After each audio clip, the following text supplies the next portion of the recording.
Hello and welcome everyone in another episode of Researcher Celebrity. Today we have Dr. Himani Tandon with us. A brief introduction of Dr. Himani. She has done her bachelor's in biotechnology from DAV College Chandigarh, Punjab University. For master's in bioinformatics, she attended Pondicherry Central University. And for PhD, she did in computational biology and bioinformatics from Indian Institute of Science, also known as IISc Bangalore. For postdoc, she moved out of India and attended MRC Laboratory of Molecular Biology, Cambridge, UK, and currently Himani is principal scientist at Optibrium, Cambridge, UK. With this brief introduction, I would like to say thank you so much, Dr. Himani, for taking time out for this series. Thank you. Thank you, Raja, for having me. We always start our conversation that how and when you decided to become a researcher. I think it's a question that is very difficult to answer, to be honest. I mean, in retrospect, of course, I think I can pinpoint where it happened or how it happened. But as you said, I did my BSc in DAV College, Chandigarh. It's a small college. It's as compared to a university, straight coming out of school, entering there, no idea what research is. Just got into BSc biotechnology because in 2007, it was told biotech has a lot of scope, right? Now, what that scope is, nobody clarified. And it was just a big word. Oh, there's a lot of scope. Let's do a BSc biotechnology. But of course, when you go there and then, you study, you have no idea what's happening. And then that's the status quo. You have done a bachelor's. Now, what next? You do a master's, right? So, of course, I went on to do my master's, but I think it was good that I chose to do my master's outside of Chandigarh, where I grew up, basically did my schooling and did my bachelor's, because I think that was a time or that was an opportunity which gave me a lot of exposure, a different culture. I went down south to Pondicherry to do my master's. So that was a big thing. And there, I think the whole atmosphere where Pondicherry University sort of gave us a flavor of what research is, because we could see PhD scholars roaming around and talking to them, what they do, what is research, what is science, or what is this thing that they're working on. I think that gave some ideas about what research is, but still it wasn't a career choice at that point. But I think I think it still happens. There is an Academy of Sciences in India, Indian Academy of Sciences, that actually releases applications, where undergrads and postgrad students can apply for internships in different universities in India. They have to write like a small project and they get selected.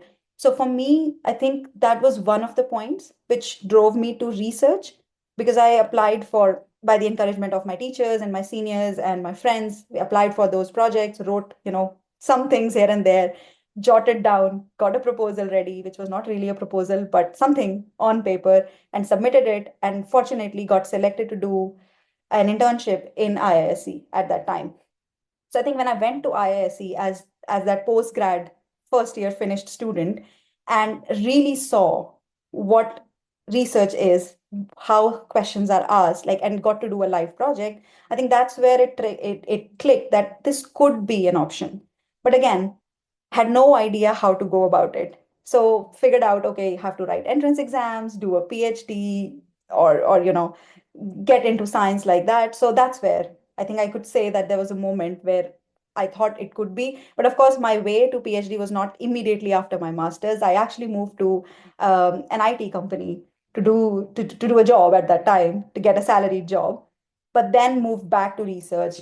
I did a project in IMTech, and that's how it progressed. And I just found my way into a career in science and research. That's how it think happened. this is how it starts for most of us, that one internship where you live the life of researcher, where you know that okay how it feels like getting your desired results sometimes, and most of the times how they are not working.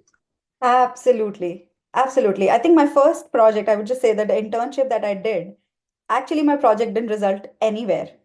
It was just like a small computational project, but whatever I did at that time, it didn't give me any conclusion, because at that time I thought, okay, if I'm doing a project, it should give something. I should answer the question that I asked in the beginning. And I remember having a conversation with my later professor, Srinivas, and I did an internship in his lab in 2011. I asked him, at the very end of the internship where we were having this conversation, and I asked him, Sir, I didn't get any answer after this. Like, what should I do? And then he's like, Himani, science is not always, or research is not always that you would get a straightforward answer immediately what you do. It's a process. You It is. learn something at every step, and then you take a direction, and then you move into, another question or deeper, or you leave that question there and pivot to something else. It's all about exploring and curiosity. So that's when I realized, okay, it's not a job. It's not something you wrote and then you would straightforwardly get it, but it's a process that you learn. So you're absolutely right. It's that internship where you live the life of a researcher. You really realize whether you want to do it or you don't want to do it. And also, I think some of us, if not most of us, are also tricked by that internship exposure when things work perfectly. Yeah. And then students think that, okay, it is easy. And then they sign up for PhD, Oh, where they absolutely. live the real life. Yeah. So let's start with your PhD. You did your post graduation, like master's, in Pondicherry. Yeah. After this small internship at IISc, so now you already know you were in among the elite scientists in India and Mhm. also world renowned scientists. Okay, Yeah. you were seeing that how PhD students there are living their life, the amount of frustration it gets, still signing up for PhD in there. How was that journey? Right. I think I always say this to anybody who I talk to. I was sort of privileged to have really good PhD experience, to be honest. I know there have been, my colleagues, my friends, my peers who did not have the same experience as me. They have had their own struggles, either with the lab or with the PIs or with, the projects or with themselves or something like that. But I think I always credit this to that internship that I was perhaps lucky to be interning in a lab which was the environment was very conducive, very friendly. People were not really frustrated there at all. And I think that sort of gave me that confidence that I should sign it up. And that's the reason I think then that I spent actually 2 years waiting to actually get into IISc after for my formal PhD. So just after my master's, I actually interviewed at IISc. I did not qualify in the first round, in the first time. So I did a job in an IT company, but something was still, lacking there. I was like, this is not what I want to do because the jobs at that time in India for a master's in bioinformatics was not what you would get today. Maybe scenario is a bit better. That time it was more like just, being there doing something random, to be honest. So I think it's still that internship, that experience or great experience in Professor Srinivasan's lab that kept me going and pushing me to try again and get into PhD program. So it's all that. I think it was just good exposure right from the beginning. Had it been different, had it be I been in a different lab where, the students were not happy or there was a toxic environment in the lab, maybe I would have taken a different career path. I don't know.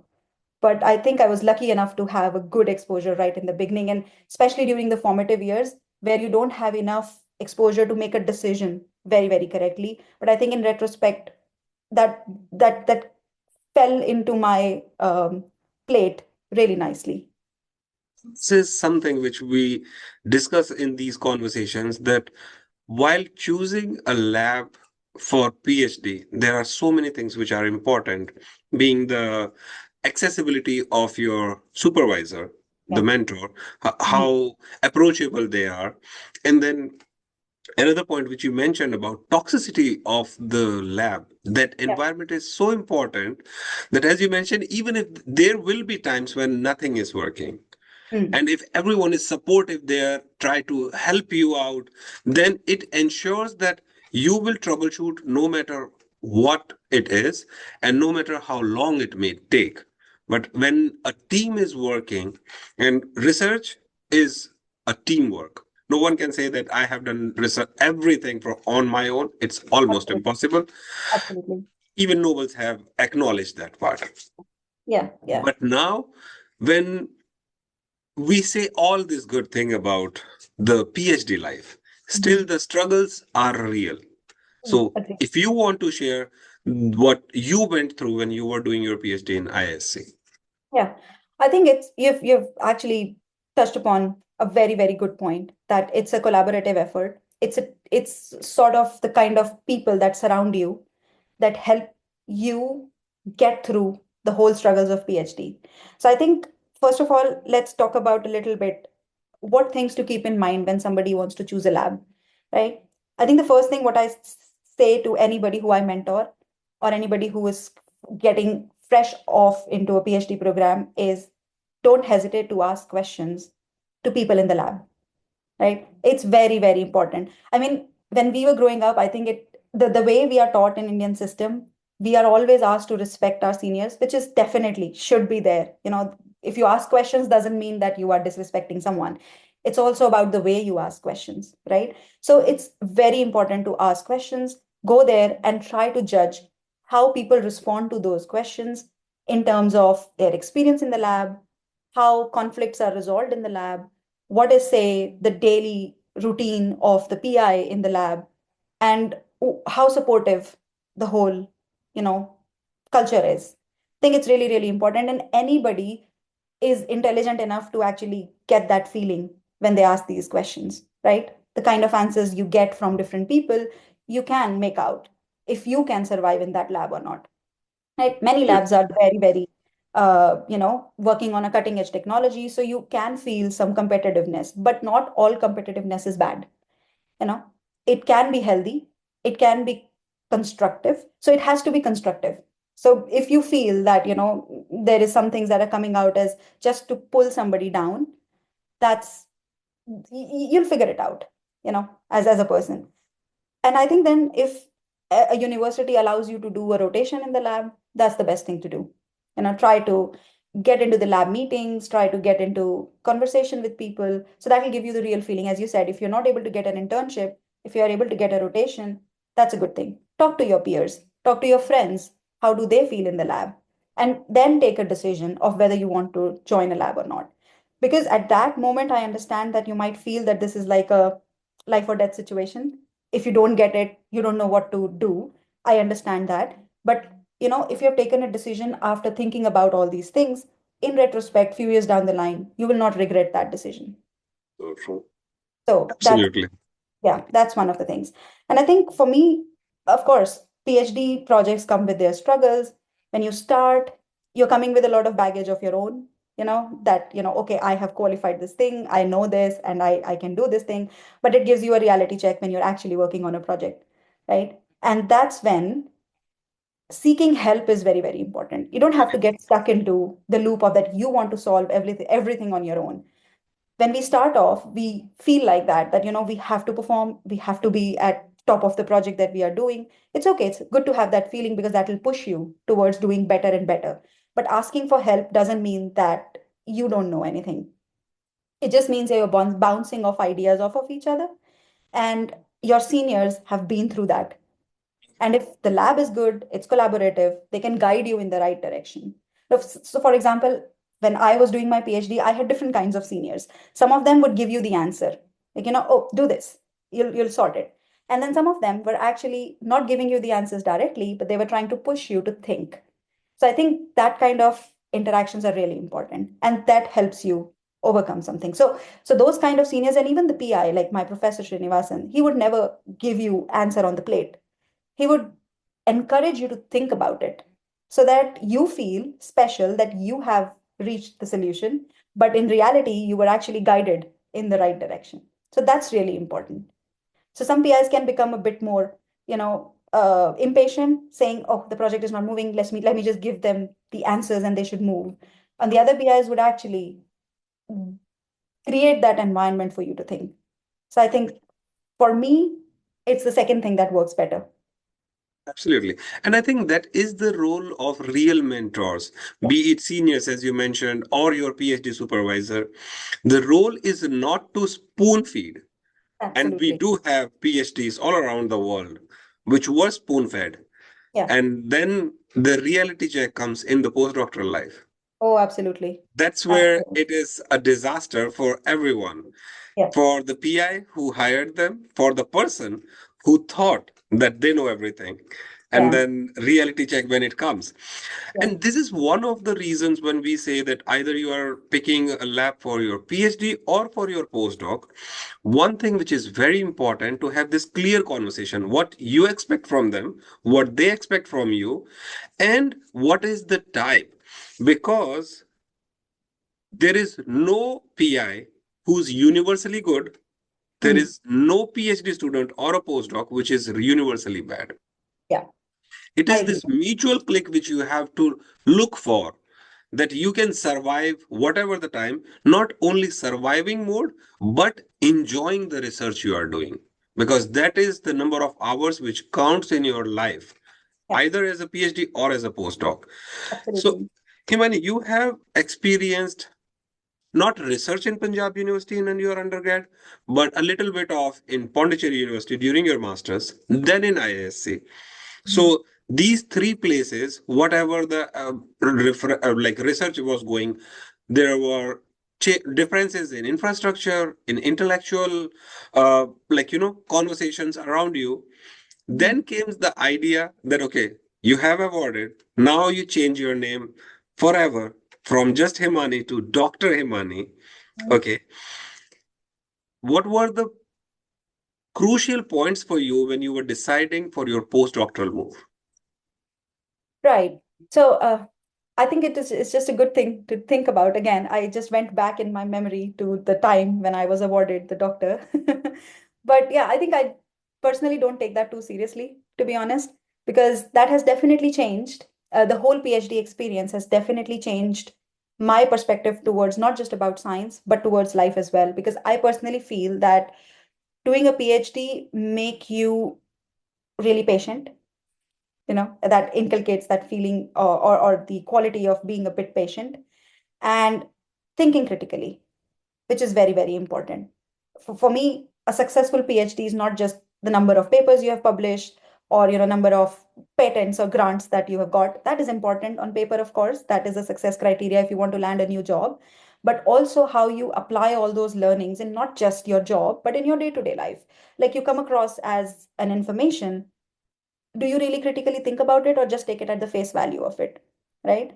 And these days, in the era of a lot of misinformation going on around you, how critically you can distinguish between the fact and misinformation is what makes you a successful PhD, right? So that was just like, but going from somebody who was Himani and then becoming Dr. Himani Tandon. So that's the thing.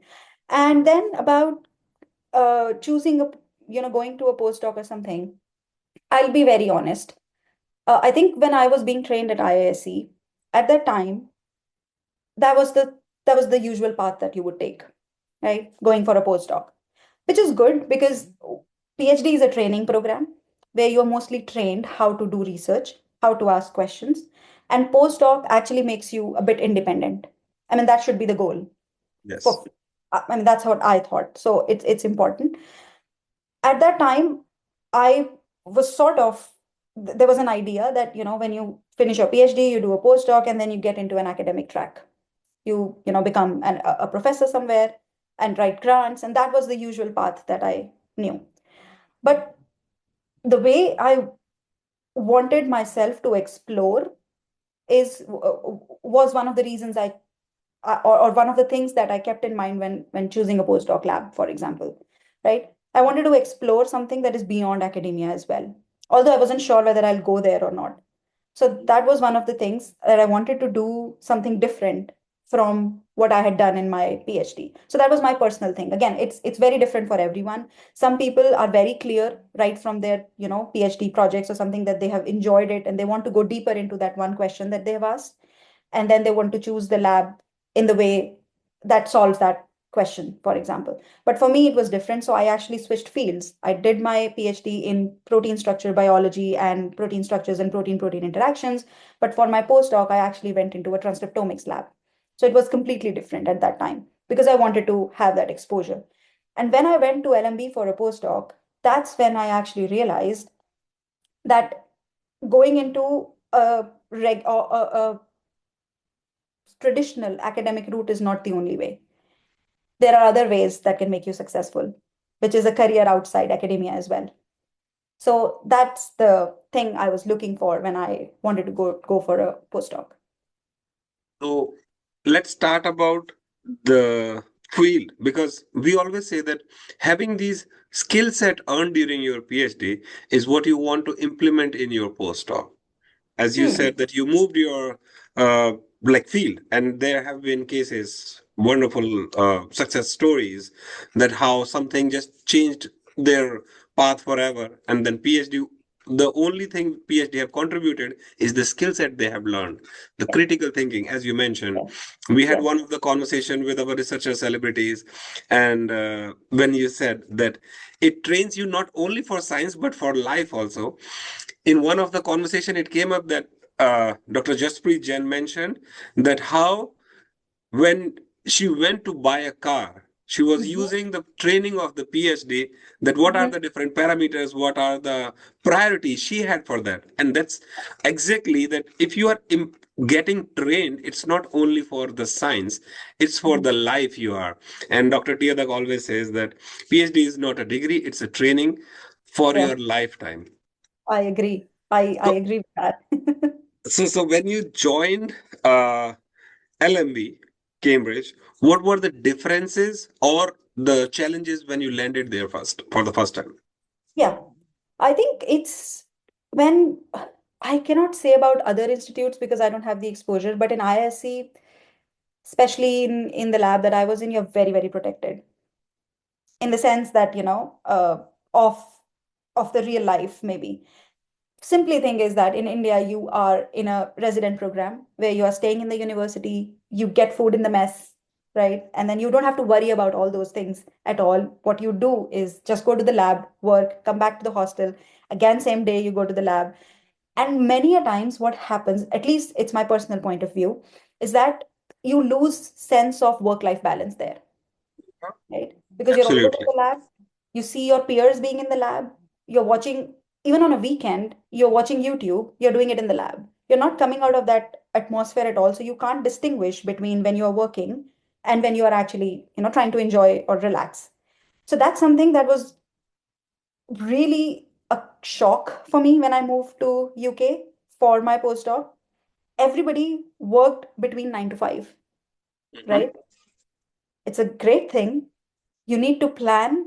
You become a better Yes. planner when you have to plan your day between 9 to 5. There was no, compulsion that you can't work beyond 5, but it was sort of an inherent thing that if you are planning your day beyond 5 p.m., that means you are not able to finish something or you're not able to plan your day well because there has to be a distinction between your professional and personal life, which actually took me almost good 6 months to actually get into that track. Because what I used to think when I moved here is that, okay, I'm not able to finish this work. I'll work over the weekend and I'll finish it. And my postdoc mentor at that time, he's like, Himani, weekends are for yourself. You know, you don't have to work. If you're working from Monday to Friday, 9 to 5, you have enough time to plan your experiments, to work for yourself once or twice, if you have to extend it because there is something, a deadline that is coming or something that you cannot stop in between. For that time, you can do it, but try to find that balance.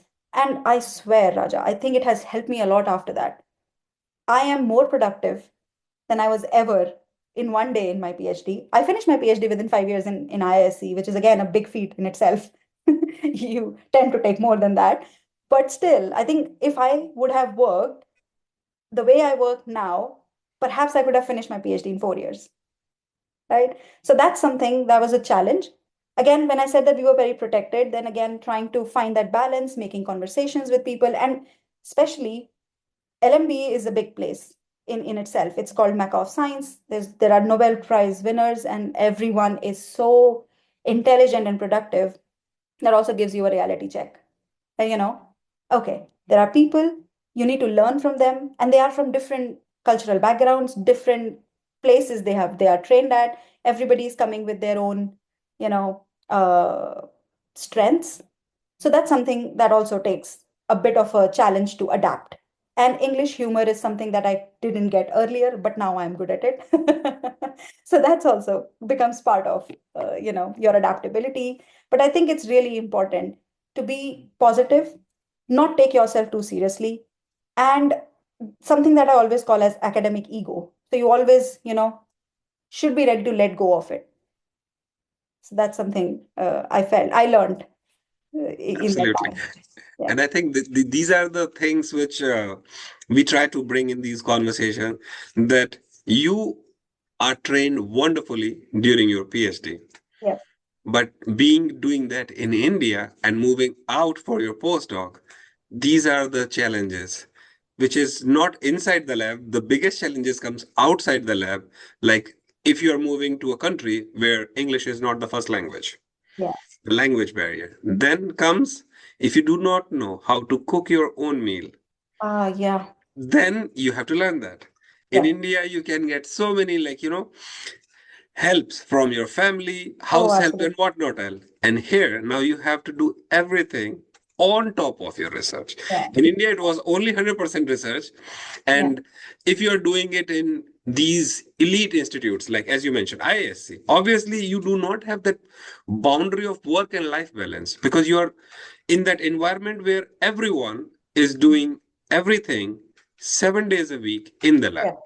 Yeah. the outings, the opportunities. But when you move to UK or Europe, where they have this defined lining of like work life balance, you Yeah. should have a life outside your work. Some of the researcher celebrities have their idea that when they are working, that's the life they have. So they Mhm. don't even have the concept of work life balance. They are like, it's Yeah. life Yeah. everywhere. Yeah. Sure. Whereas some are more stricter on that, okay, if I see this as my job, it has to be 9 to 5. It has to be 40 hours a week. I am not gonna extend it. And when you have this extra checkpoint of number of hours, as you mentioned, it helps you to plan it in a better way. And I think that is also part of training for all the researchers. And the early on you get it during your PhD, the better it is for you to stabilize yourself whenever you're moving out of those. No, absolutely.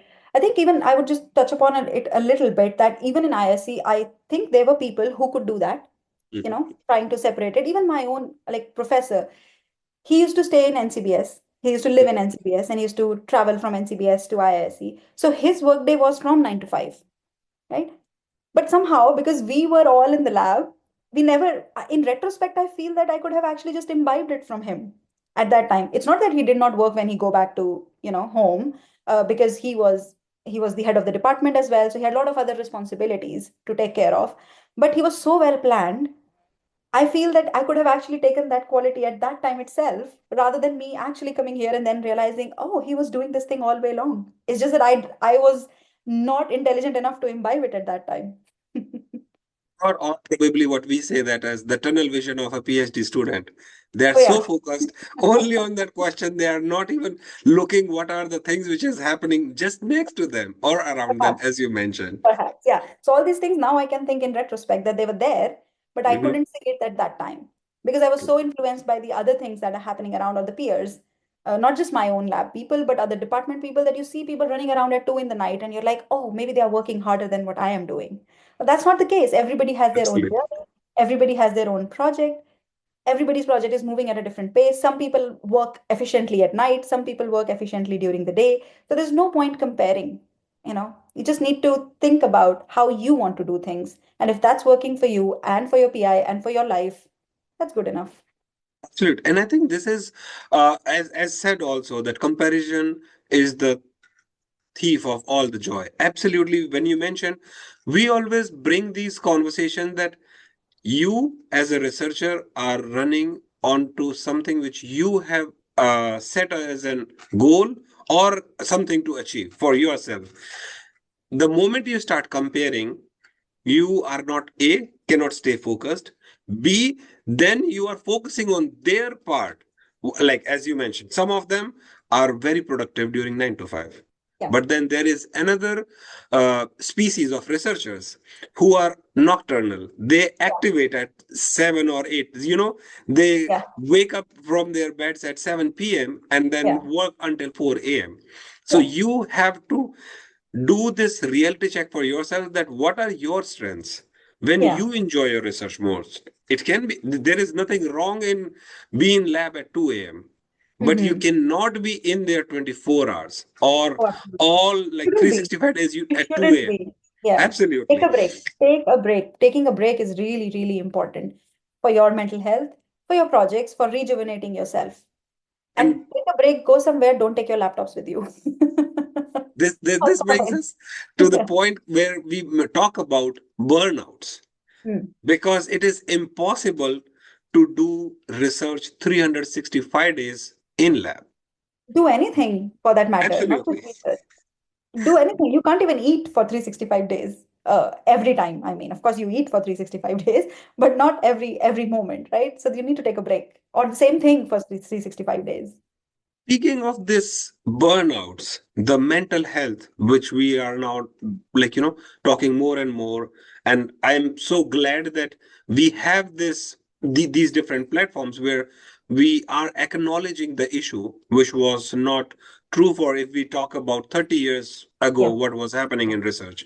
Yeah. So based on your experience, you might or might not have seen, especially in IASC, it is not very uh, unreal that there are PhD students who drop out after number of years. Yeah. In very sad cases, suicides of PhD students. What we can do as a community to help, based on your experience, to help those researchers who are going through that tough phase in their life right now when they're listening to this conversation.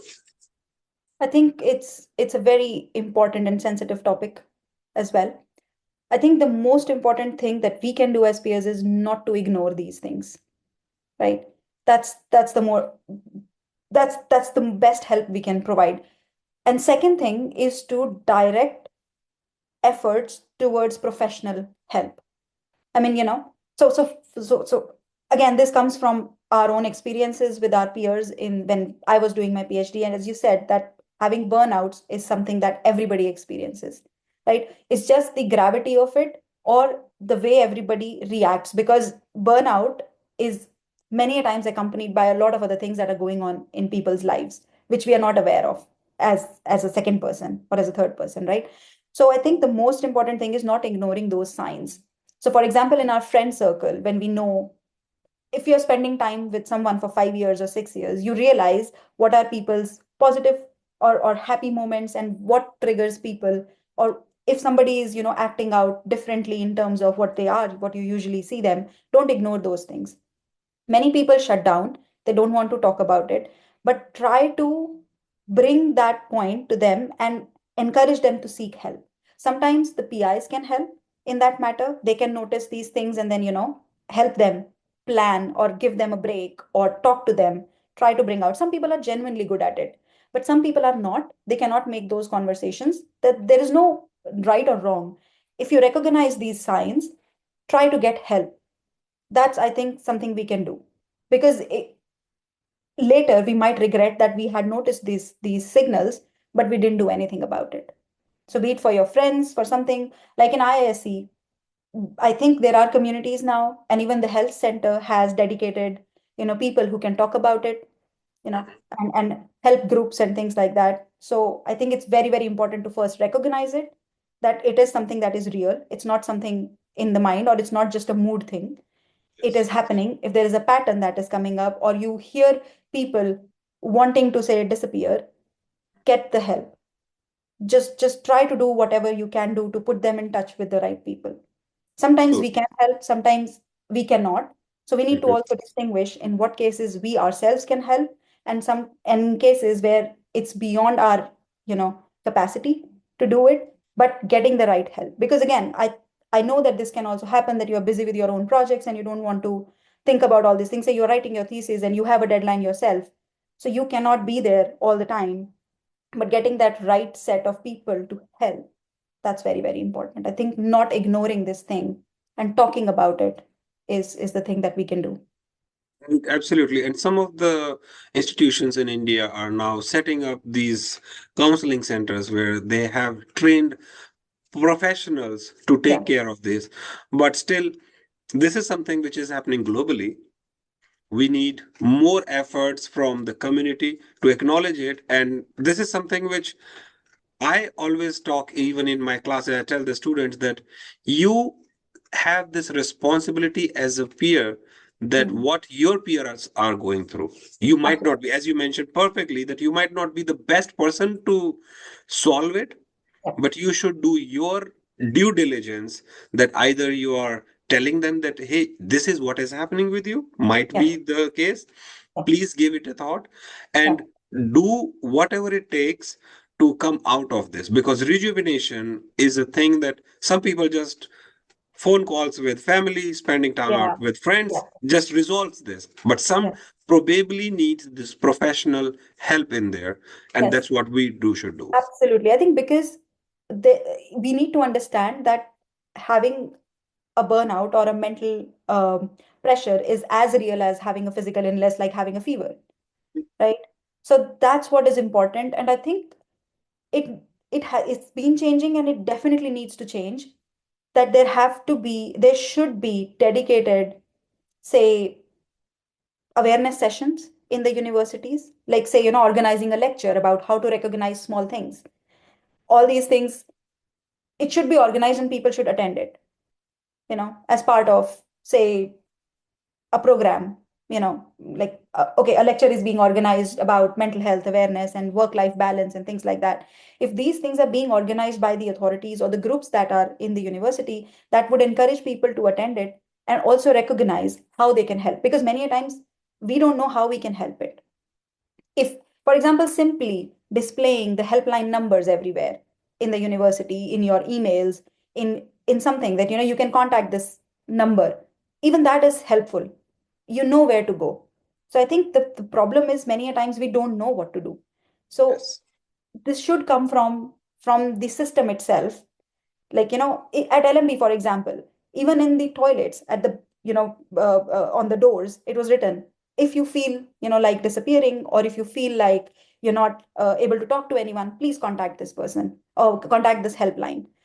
It's an anonymous helpline, anybody can talk to them. So I think having those contact numbers everywhere in your vision can help you yourself as well, if you're feeling that burnout, to talk to those people or encourage you to call, and that can be a Absolutely. starting point to get help. So true. Yeah. So, talking of these burnouts and how we should take this responsibility as peers, also, one thing which, if you have to, tell to all the audience which are listening to this, that how they can ensure to enjoy their research Mhm. while realizing that they are also a human and they Yeah. have other responsibilities or other roles also. Yeah. Well, I think it's easier said than done, Mhm. but try not to take pressure or try not to take it too seriously. I think it also comes from the fact that we set expectations for ourselves sometimes, which we feel again can come from either comparing yourself to someone or just trying to impress your PI, for example. So you want to push harder and harder and harder, but then you need to take a break. When you think, for example, you have been see, I'm a computational person, so I don't work in the lab, so I cannot really talk about what challenges you face in an experiment. But for computational thing, if what I do sometimes is if I'm stuck on a code for like a day, I just leave it. It's just as simple as, very small thing. Leave it, try to do something else, or take a holiday, take a break, come back to it later on, and try to solve it from a different, fresh perspective, right? And then also think about what have I small milestones that I've already achieved, which I thought I would not. So that gives me a bit of a confidence that, okay, if this is not working, that's fine. I have come from first year of my PhD to fourth year. I think it's fine. I may not have done great things perhaps, but I survived and I've reached this stage where I can now finish it.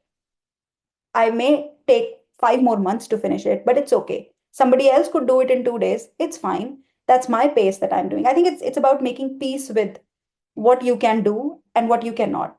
Of course, we want to push ourselves to excel, but we don't have to break ourselves. Absolutely. And I think the great point, as you mentioned, about celebrating those small achievements. And then if you are going through a tough time, seeking those milestones is so important because now you have this self encouragement that, okay, I have done this in past. I Yeah, can do it in here also. And another thing that, as you mentioned, that you are not there to make happy any other one, be it your PI, peers, none, no kind of pressure. Only do whatever the thing, only do the things what makes you happy because you absolutely. have the responsibility, the most responsibility for, up for yourself. Because if you make sure that you are sane, you're enjoying your life, the people around you, be it professional or personal, they can see that you are happy and then you can make them happy too. Perfectly Absolutely. said. I mean, this is what you can be self-critical. You have to be self-critical as well, Absolutely. but you don't have to break yourself and get into that, zone. It's again, as I said, it's easier said than done. So It's true. something that someone has to constantly work on. Like if Mhm. I look at myself in my first year of PhD, I was a different person, So true. reacting to problems in a different way. But now, in retrospect, trying to learn from those, it's active process. I've not said that I'm Indeed. completely fine. I still panic. I can Yeah. still, make a fuss out of, oh my God, I'm not able to do this. But then I think now I react in a different way. And this is Mhm. what I continuously work on myself as well. And I think everybody does it. It's not just me. I think that's a great way to conclude it that research and life is an active, ongoing process. So, Yeah, something which you have done 10 years ago doesn't mean that that was ended there. It is still, you are learning from that and churning more and more out of that. And that's what makes all of us researchers. absolutely. We are always wiser in hindsight. Absolutely.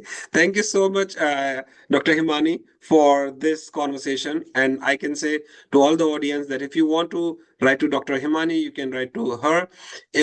As you can see that she is a wonderful mentor also. If you want STEM for Society to help you connecting with our researcher celebrities, we are there to help you. Only thing which we ask from you is like, if research makes you happy, we are there to support you in the ways we can. With this, thank you so much, Dr. Himani, for Thank you taking so time much, out for Rajan. this conversation. It was a lovely conversation, and I echo your thoughts. I would be happy to, help anyone who needs any mentorship or any just want to talk about life in the UK or life in ISC or anyone in general. I would be happy to be in touch with them. Thank you so much, Dr. Himani, for these kind and supportive words. And to all the audience, we can say stay tuned for another episode of Researcher Celebrity.